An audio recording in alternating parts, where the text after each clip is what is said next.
Halo Sobat Jiwa, apa kabar nih? Mudah-mudahan lagi dalam kondisi yang baik-baik aja ya. Saya mau berbagi pengalaman yang agak canggung nih. Jadi kemarin kan saya lagi jalan-jalan di mall sama adik. Tiba-tiba saya ngerasa ada yang aneh gitu. Ada perasaan aneh yang bilang, jangan masuk lift itu. Padahal liftnya terlihat normal-normal aja. Saya sempat bingung.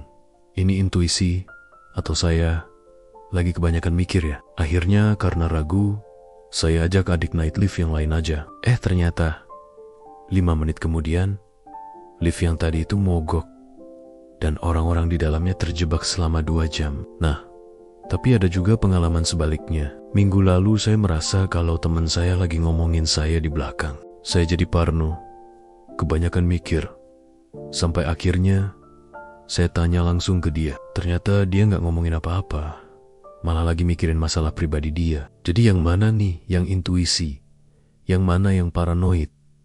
Gimana cara bedainnya? Soalnya kalau salah, bisa-bisa kita jadi kebanyakan mikir terus, atau malah mengabaikan tanda peringatan yang penting. Hari ini kita bahas tuntas ya. Anggap aja kayak lagi diskusi seru sama teman sambil ngopi. Siap?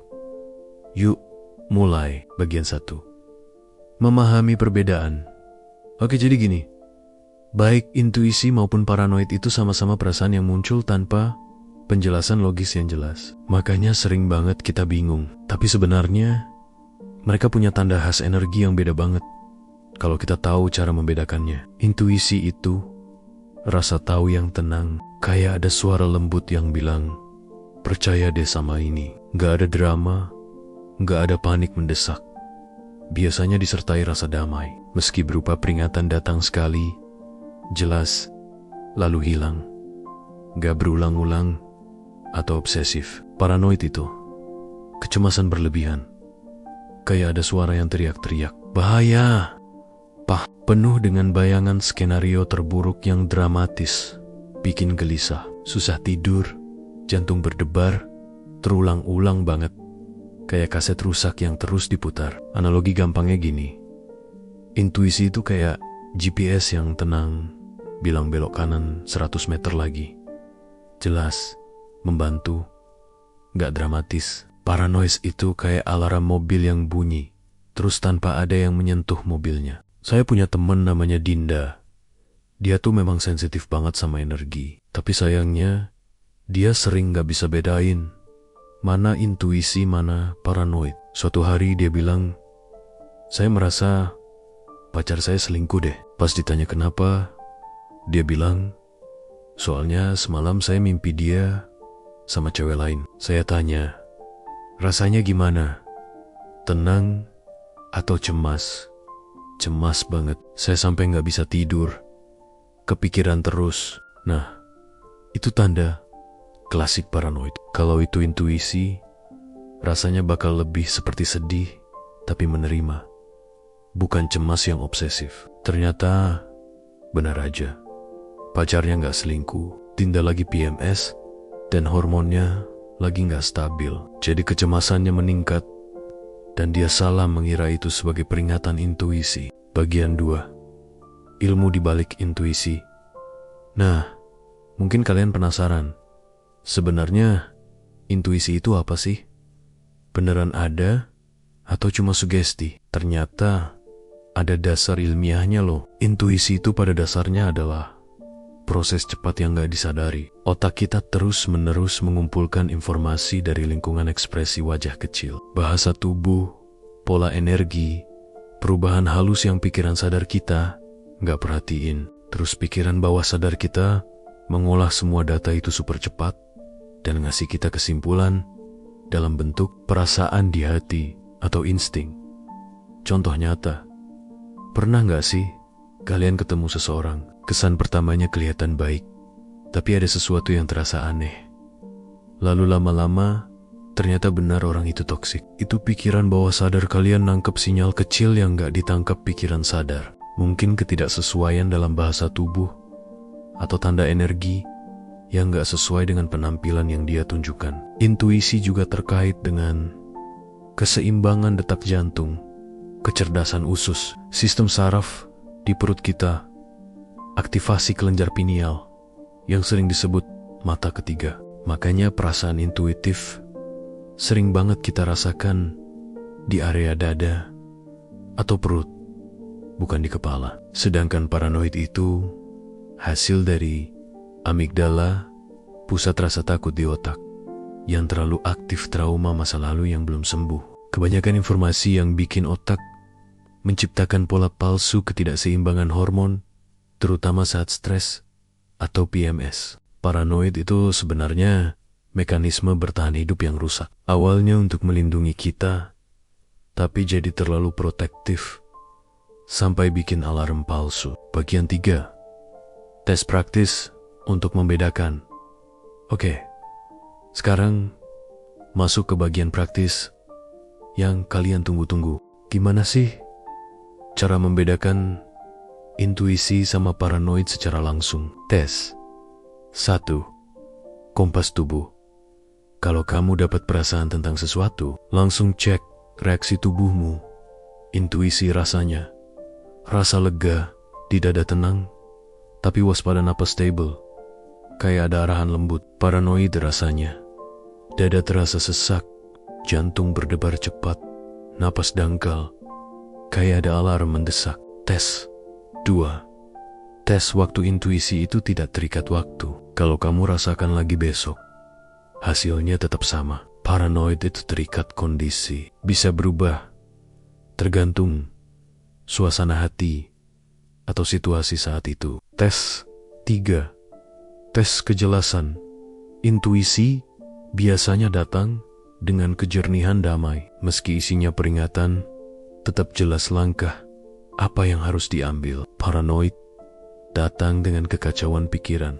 Kamu cemas, tapi gak tahu kenapa atau harus ngapain. Tes 4. Tes hasil. Catat perasaan instingmu selama beberapa bulan. Perhatikan polanya.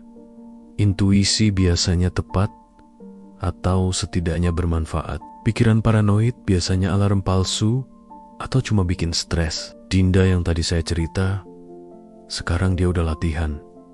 Ini 6 bulan, katanya. Sekarang saya udah bisa bedain. Kalau rasanya tenang dan jelas, saya percaya. Kalau cemas dan kacau, saya tunggu dulu sambil perhatiin. Bonus tes. Tes teman. Ceritakan perasaanmu ke teman terpercaya yang objektif. Kalau mereka juga merasakan hal yang sama, kemungkinan itu intuisi. Kalau mereka bilang kamu kebanyakan mikir, mungkin itu paranoid. Oh iya, sebelumnya bisa memberikan like dulu ya. Kalau menurut kamu, video ini bisa bermanfaat. Juga bisa share ke teman atau keluargamu yang mungkin sedang butuh pelukan dari semesta. Dan buat teman-teman yang ingin terus mengikuti perjalanan ini, bisa klik subscribe ya. Oke, mari kita masuk ke poin berikutnya. Bagian 4. Mengembangkan intuisi yang sehat. Sekarang, gimana cara menguatkan intuisi dan mengurangi paranoid? Latihan harian untuk menguatkan intuisi. Pertama, meditasi pagi, meski cuma 10 menit. Bikin pikiran lebih tenang, biar suara intuisi bisa lebih jelas terdengar. Kedua, sadari tubuh. Sepanjang hari, cek apa yang tubuhmu rasakan. Apa yang saya rasakan sekarang? Apa yang tubuh saya bilang?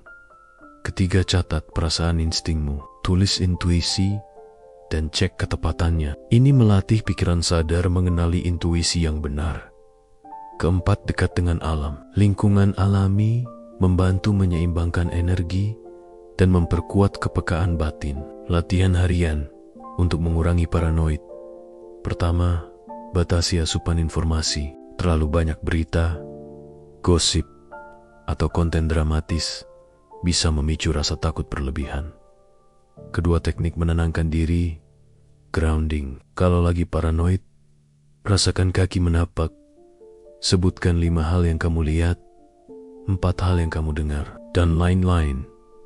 Ketiga, periksa kenyataan. Tanya diri sendiri, apakah perasaan ini berdasarkan fakta atau asumsi? Bukti nyata apa yang saya punya.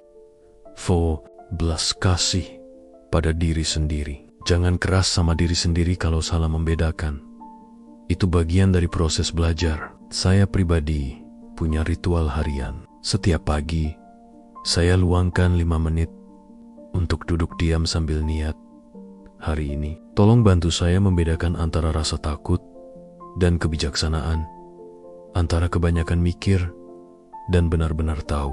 Dan jujur, latihan ini benar-benar mengubah cara saya mengambil keputusan dan menjaga hubungan. Penutup sobat, sebelum kita tutup obrolan santai hari ini, saya mau ingatkan satu hal penting. Mengembangkan intuisi yang sehat itu perjalanan, bukan tujuan akhir. Kadang kita akan salah, kadang kita akan ragu pada diri sendiri, dan itu nggak apa-apa. Yang penting kita terus berlatih, terus belajar mendengarkan kebijaksanaan dalam diri dengan cara yang seimbang dan sehat. Ingat, baik intuisi maupun paranoid sebenarnya menunjukkan bahwa kamu orang yang sensitif. Kamu hanya perlu belajar menyalurkan kepekaan itu dengan cara yang memberdayakanmu, bukan yang bikin kamu cemas terus-menerus. Oh ya, mulai hari ini, coba deh latihan kompas tubuh yang tadi dibahas, khususnya untuk keputusan-keputusan kecil dulu.